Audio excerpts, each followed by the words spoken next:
nañu bàyyi jàmbur mu ñibbi si ñuy wax affaire retrouvailles libéral Massalikul Jinaan Ablaye Wade taalibe la Ablaye Wade muriditéem kenn du ko lam-lame taalibe la murid ndigal bu leen sëñ bi ne dee leen ñu dee waaye waxoon duma laa kaay nuyu sa moromu jullit moo yóbbu Ablaye Wade Massalikul Jinaan waaye ay retrouvailles gis naa ko te loolu benn télé la kooku nag bu bëggee falu dana rey boppam def ni ñun mais bu mu sukkandiku ci télé ñun buñ toppoon tës bi rek naan non gars yi xam nañ ñu dinañu voté duñ gagné dara 2015 lañu wàcc sur le terrain xeex te dugg police dem gendarmerie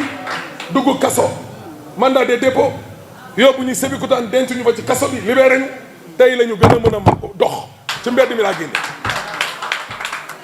bu ñu bëggee doon maire wala doon député wala ñampale nañ wàcc ci mbedd bañ a utiliser seeni média di ruube naan ay Ablaye Wade Karim dañ ko ne ñëwal nga mel ni Papa Diop wala nga mel ni keneen kan lañ tudd waaw idi lu ko mooy doo ñibbisi ma ne leen kooku waalo la bu naree wor def na deewoon waalo ay maamam talaatay ndeer dana ko jaral mu dee ca Qatar waaye ñëwal nga wor Sénégalais yëpp Karim du ko def man maa ko wax ci sama télé bi keroog nañu bàyyi di jaxase toog ci télé di jaxase gis nga justice bii muy presse beeg war nañu am fulla ak fayda comme Macky Sall ni mu amee fulla ak fayda ñetti pouvoir fi am le pouvoir exécutif le pouvoir judiciaire ak le pouvoir législatif Macky Sall moom am na fulla ak fayda joo xam ne kenn du ko yàqal moom li muy déroulé da koy déroulé wan nit ñi ne le pouvoir exécutif dama koy doxal nu ma neexee parce que am naa liberté waaye magistrat yi nañ góorgóorlu am fulla am jom jël seeni responsabilité ils sont la justice est indépendante c'est aux acteurs maintenant ñu jël seen indépendance la presse est indépendante c'est aux journalistes maintenant de la prendre man bi ma nekkee sama télé ku ne ma foo bokk dama naan bokk ma fi waa ji bokk man Yewwi laa bokk ma fi waa ji bokk opposition bee laa bokk ba ñàkk sama liggéey tax na ma torox wala tax na ma dee nii nañu dimbali nit ñi te bàyyi yii ñuy def di jéem a yàq l'intercoalition lii ñun sax loolu yàq ko sax xaru la parce que mooy intérêt wu Wallu di intérêt wu Yewwi di intérêt wu population bi nga xam ne ñoom ñoo manko ñoom ñëpp ne seen ànd bi neex nañu voteel ñu waa ji am 82 députés ñun ñu am 80 waa ji xam nga ñaata la amoon bii passé 129 députés APR kese 92 députés APR kese Benno Bokk Yaakaar 129 bi yoon nga dajale Benno yëpp ñu am 82 di wut benn lañ doon wut benn far waaja xataraayu dem bennal leen ñu ne ko du fii ma jox leen benn exclusivité dañ doon réunion ñoom barki démb ñu convoqué Papa Diop te réunion borom musóor gi ne demuma xam ngeen borom musóor gi ne demuma lu mu fay def bokkul ca Benno ba lu mu fay def ma joxaat leen beneen ñoom amagum ne ñetti candidat ci assemblée nationale ñoom waa Kër Macky waaw kenn kañ doon dig premier ministre yaakaar ne former gouvernement mooy jiitu Macky ne assemblée mooy jiitu mu ne ko du ma jënd jaan ci pax waaw waa ji sorewuñu sax ñun Géejawaay ak fi mu dëkk sorewul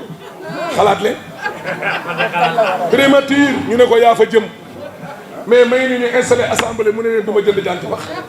installé assemblée ngeen teg borom musóor bi wala teg Aly Ngouille wala ngeen teg Papa Diop ñu taxawal gouvernement nga njuuy ma indi bun jom te waa ji dégg na affaire bi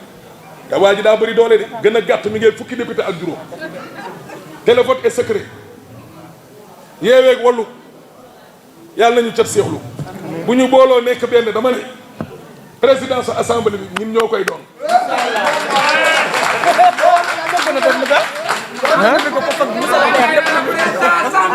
dégg nga dama ne Wallu ak Yewwi la Wallu opposition bii Macky Sall amul majorité te du dégg wiiw le 12 du dégg wiiw presque li ngeen ñëwaat fii le 12 bañ dem assemblée loxo dana dar gémmiñ laa la wax li ñuy ñaan yàlla daal mooy Yewwi ak Wallu ni mu nekkee nii cat daal seexluñu te cat li kat nit la de day woowaa Wallu di woowaa Yewwi moom seytaane nit ku ne céng la ak i noppam day woowaa Yewwi di woowaa Wallu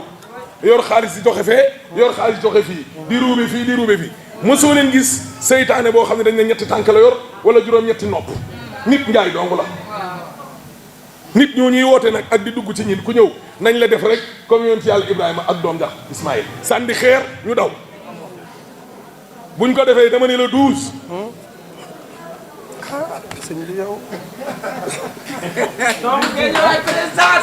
présidence assemblée dama ni ci opposition bii lay jógee te buñ demee ca vote ba Macky Sall xam ne lépp dëgg la loolu daal la ñuy ñaan yàlla jubóo bi ñu jubóo ba fii yàlla na continuer ba le 12 ba bi ñuy dugg jubóo toog waxtaan vice président yaa ngi nii 4 la ñi nag ñoom ñoo tolloo ñi nag ñoom ñoo tolloo dañuy am 4 vice président ñoo am 4 vice président questeur premier questeur secrétaire élu lim ngee tolloo commission lenn dong lañ koy xëccoo de ëppale wuñu dara bi yoon Macky Sall instant bi dafa toog rek juróom-ñetti vice président nga gàddu yëpp sànni opposition bi benn ne leen maa leen ko sarax amul de bi yoon ñeent lañ am Yewwi Wallu am ñeent bu tasee ay groupe am def ko 4 ñu tas def 4 te ñun bu ñu defee 4 mu def 4 maanaam moom amatul monopole assemblée de ñun ñooy diriger léegi lenn dong lañ koy xëccoo mooy présidence te ñun ñoo ko gën a wóorle ndax ñun suñu ànd bi amul tappale te moom àndam bi yëpp Macky dina dem 2024 wala du dem 2024 yooyu moom ay bagages la du public dañ leen tegal après en tout cas daal kontaan nañu sant nañ ñëpp gërëm nañ ñëpp waaw gërëm presse bu baax a baax sant ñëpp gërëm ñëpp